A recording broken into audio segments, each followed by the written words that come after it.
Hi!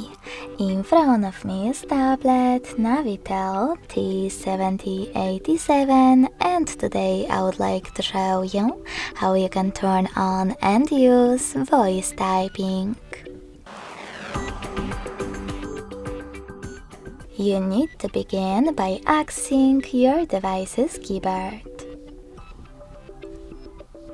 If microphone icon is not visible at the top right corner of it, click on this gear one. Then select voice typing from the list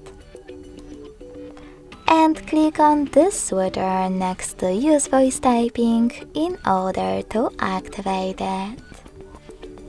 When you finished, go back to your keyboard. Now tap on the microphone icon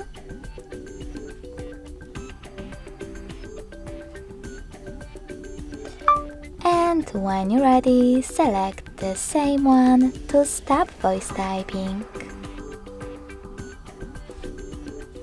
Thanks so much for watching. If you enjoyed this video, don't forget to leave a like, comment and subscribe.